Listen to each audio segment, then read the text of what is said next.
कुछ दूर चलने के बाद धर्मेश की नजर सामने पड़ती है और वो अचानक रुक जाता है।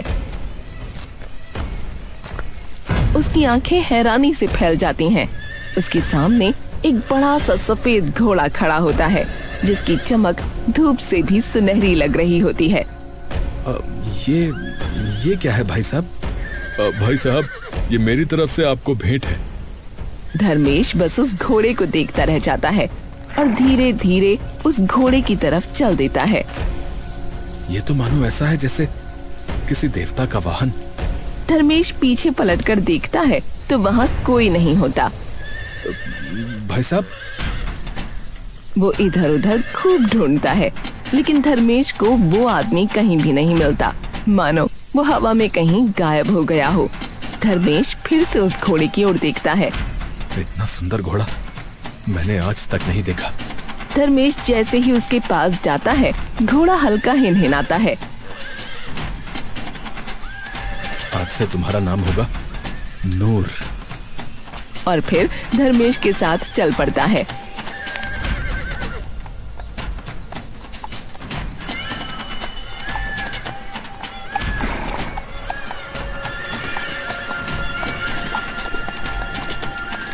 धर्मेश आम लेकर बैठ जाता है।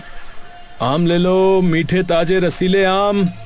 तभी एक आदमी दौड़ता हुआ आता है। अरे भाई साहब, हमारे घर पे दावत है, बहुत सारे मेहमान आ रहे हैं भाई साहब, तो हमें आम चाहिए थे, मिल जाएंगे क्या? कितने चाहिए भाई साहब? भाई साहब, हमें तो जितने भी आपके पास है सब दे दो, पैसों की चिंता मत करो, पर आम अच्छे होने चाहिए बता रहे। अरे भाई साहब, आम ऐसे हैं कि आप खुद तारीफ करने आओगे कल। हाँ, ऐसी बात है तो फिर ठीक है, दे दो फटाफट। लीजिए भाई साहब, सब पैक कर दिया। अरे भाई नूर, आज तो कमाल हो गया, पहली बार सारे आम एक साथ बिक गए। आम के साथ साथ लगता है मेरी किस्मत में भी मिठास भर गई। तुम्हारी मेहनत की ही मिठास है। धर्मेश ये सुनकर मुस्कुराने लगता है। धर्मेश तुरंत वो सारे पैसे ले नूर के साथ घर आ जाता है।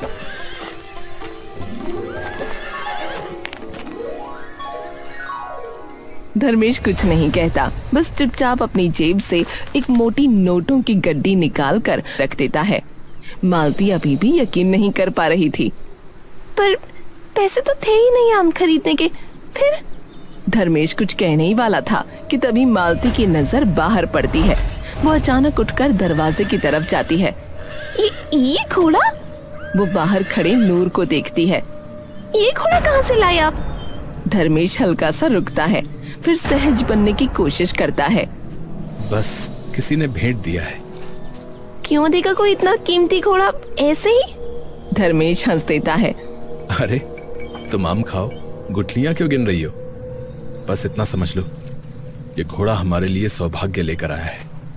मालती चुपचाप उसे देखती रहती है। और अब जो होगा वो अच्छा ही होगा। फिर धीरे से सर हिला देती है।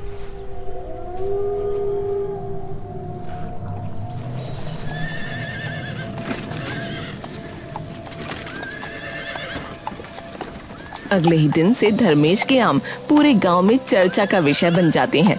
लोग बाकी की दुकानें और रेड़ियां छोड़कर सिर्फ उसी के पास आने लगते हैं। अरे भैया, मुझे भी 2 किलो दे दो जरा, बहुत बढ़िया आम है तुम्हारा। और मेरे लिए जो है 5 किलो पैक कर देना भैया, 5 किलो है। अरे भैया, मेरा पहले कर दो, कहीं खत्म ना हो जाए आम फिर। धर्मेश मुस्कुराते हुए सबको आम देता जाता है। कुछ ही देर में सारे आम बिक जाते हैं। कुछ ही महीनों में धर्मेश का धंधा इतना चल पड़ता है कि वो 5 नई आम की रेड़ियां खोल लेता है। अब दूर दूर के गांवों से भी लोग उसी के आम खरीदने आते हैं। अरे नूर, अरे ये खाओ, ताजी ताजी हरी भरी घास। अरे वाह, अगर कुछ और खाना हो तो अभी बताओ, लेके आता हूँ भाग के। अरे नहीं नहीं, ये सब कुछ तुम्हारा दिया हुआ है नूर। मुझे तो समझ में नहीं आता कि मैं तुम्हें कैसे धन्यवाद बोलूं। अरे भाई, तुम हर रोज मेरी सेवा करते हो, उससे बड़ा धन्यवाद क्या ही होगा। अब जाओ, सो जाओ, सुबह फिर आम लेने भी चलना है। ठीक है। धर्मेश और नूर बिल्कुल खुश थे।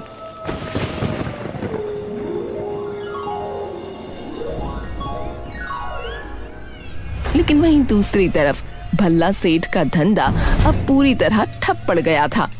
उसकी एक भी रेड़ी पर ग्राहक नहीं आता। अरे ये कैसे हो गया? एक भी ग्राहक नहीं। धीरे धीरे धंधा इतना ठप कैसे पड़ गया भाई? भल्ला सेठ हैरान परेशान होकर अपने घर लौट रहा था कि तभी वो देखता है कि कुछ रेड़ियों पर भीड़ लगी है। इन रेडियो पर ऐसे कौन से आम बिक रहे हैं जो यहाँ इतनी भीड़ लगी है? भल्ला जैसे ही पास जाकर देखता है तभी उसे धर्मेश वहाँ खड़ा दिखता है। अरे ये धर्मेश यहाँ क्या कर रहा है? भल्ला चेहरे पर एक झूठी मुस्कान लिए धर्मेश के पास जाता है।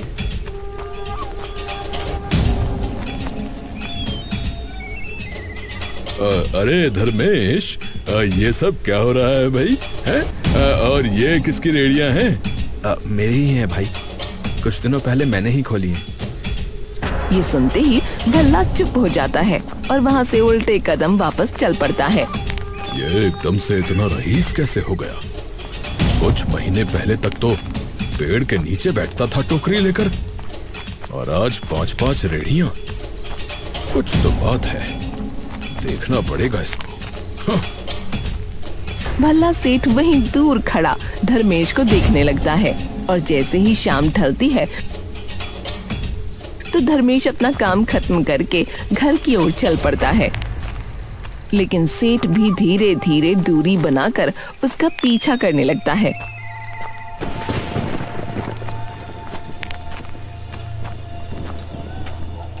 धर्मेश घर के अंदर चला जाता है और सेठ बाहर अंधेरे में एक कोने में छुपकर बैठ जाता है और उसकी बातें सुनने की कोशिश करने लगता है।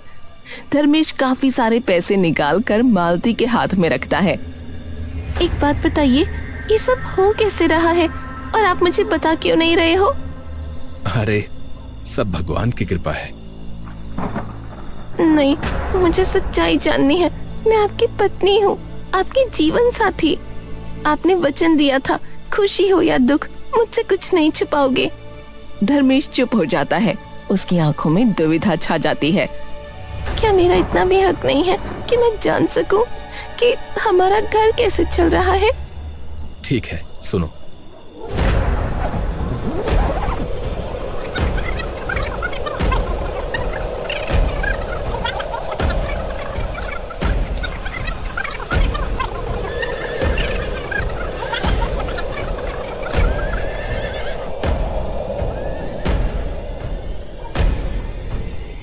मतलब ये सब सच में भगवान का दिया हुआ है? हाँ, लेकिन इस राज के बारे में किसी को पता नहीं चलना चाहिए। मालती सिर हिला देती है, लेकिन बाहर अंधेरे में छुपा भल्ला सेठ ये सब सुन लेता है। ओह, तो ये बात है, मतलब असली खेल उस घोड़े का है। भल्ला सेठ अपने आंगन में खड़ा कुछ गुंडों से धीरे धीरे बात कर रहा होता है। अरे सुनो, धर्मेश के घर जाना और वो घोड़ा चुपचाप खोल कर ले आना, समझे? किसी को भी भनक नहीं लगनी चाहिए, समझे कि नहीं? समझ गए सेठ जी, काम हो जाएगा। और सीधा मेरे पास लेकर आना। आज के बाद वो घोड़ा मेरा होगा। दोनों गुंडे दबे पांव धर्मेश के घर के बाहर आकर खड़े हो जाते हैं। इधर उधर देखते हैं। हाँ भाई, ये भाई सब सो गए भाई, अब कोई नहीं आएगा, चलो। हाँ ठीक है, चल फिर।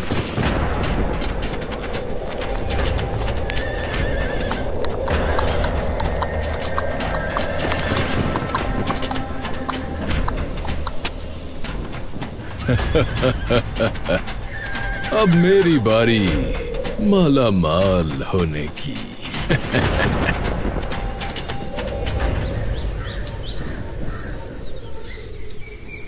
सूरज की पहली किरण के साथ ही सेठ तैयार नूर के सामने खड़ा हो जाता है। अरे आज मुझे भी उस बाग में ले चल जहां से धर्मेश आम लाता था। वो नूर पर बैठ जाता है। अरे चल। आपको कैसा लगा? अगर आज का वीडियो आपको अच्छा लगा हो तो हमारे चैनल को लाइक शेयर सब्सक्राइब करें।